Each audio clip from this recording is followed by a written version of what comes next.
Good evening.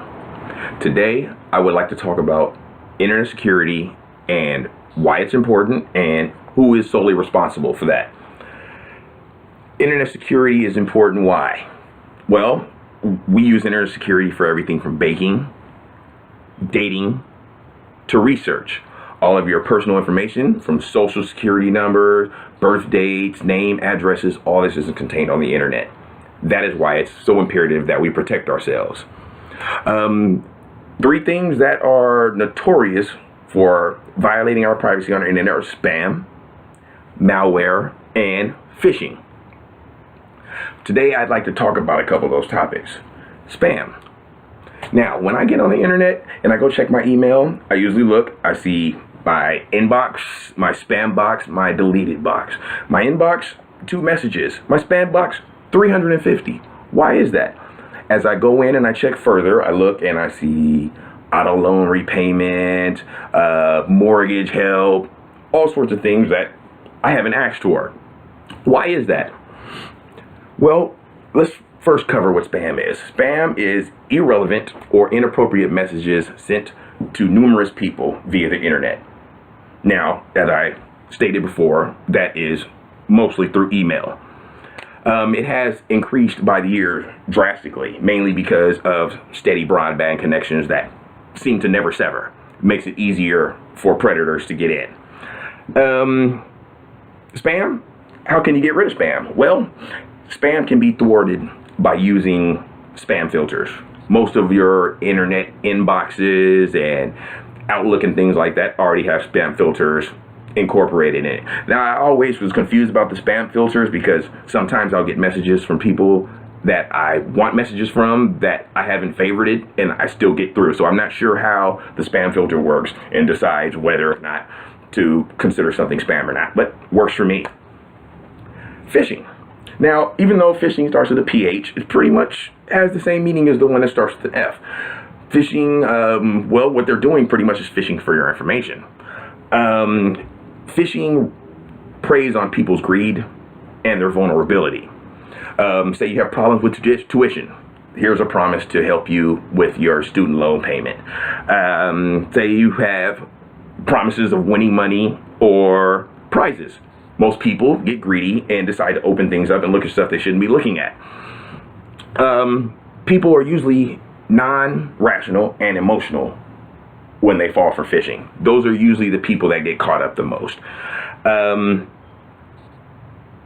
What is the best way to prevent phishing? Well, you have to be diligent. Certain things like looking for misspelled words, somebody who friends you starts a conversation and then all of a sudden the next minute is sending pictures to you. Well, once you open those pictures, all your information is downloaded. It is very imperative that you be proactive and look for things that don't necessarily seem right. That is the only way to prevent phishing, or to at least limit it. Limiting factors to internet security. Well, there's no clear delineation of jurisdiction. Who's responsible for what? Who's in trouble for what? And, who's accountable? No one knows. So, at that point, it's kind of hard to have security if you don't know who to go to first. There is no inherent security in the internet because of the way the infrastructure and architecture was set up. The internet was initially made for high educational and diplomatic officials to communicate with each other. So as far as they were concerned, everybody online was to be trusted. So there was no reason to put in all these different things that are supposed to protect us. As it's gone on farther, obviously there are more and more people using, so things have changed, but the architecture still remains the same. You can get your own security. You can buy spam filters, firewalls, antivirus software, but these are things that you all have to do yourself. Firewalls, what do firewalls do? Firewalls are there to prevent any unnecessary intrusions outside of your network. Your antivirus software, that is, after an intrusion has taken place and they've gotten past your firewall, this is used to get rid of the virus or whatever may be trying to attack your computer. Spam filters. We talked about spam filters. Spam filters are usually already equipped in whatever email message service that you are using, so that it just immediately sends spam messages to a spam filter. The bad part about all these things, they use patches to fix all these things. Since the infrastructure is not there, they use patches. When there's a problem, they patch it. When there's something else, they patch it. There's nothing else they really can do about the situation. Unfortunately, all these patches, all it does is make the simple networking that was supposed to be done by the internet much more complex. So it makes for a very brittle infrastructure. Can we blame the service provider? Yeah, you can try, but hacking and viruses is bad for a provider's bottom line. So more than likely it had nothing to do with this. And they will not normally accept liability, and if they shouldn't. So one of the things that I heard that might alleviate the problem would be certification of providers. Now, certification doesn't necessarily mean that you're able to battle and combat all viruses, but what that does is take all certified providers and put them on one network. That way, if something intrusive comes through one, it has to be run through all sorts of things. It's like a big distilling process. So by the time it comes out the other end, hopefully it's as clean as it's going to be.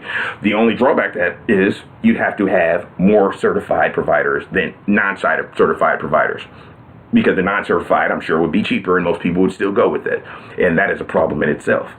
So, that, in conclusion, after going through all this, one thing kind of stood out to me. There is no real internet security. Internet security is all on you. We are solely responsible for our internet security, whether it be buying spam filters, whether it be getting firewalls, antivirus. That is our responsibility. Nobody's going to take care of that for us. All of our banking information and everything is on there. So it is very important that we continue to stay diligent. Thank you for listening to my presentation.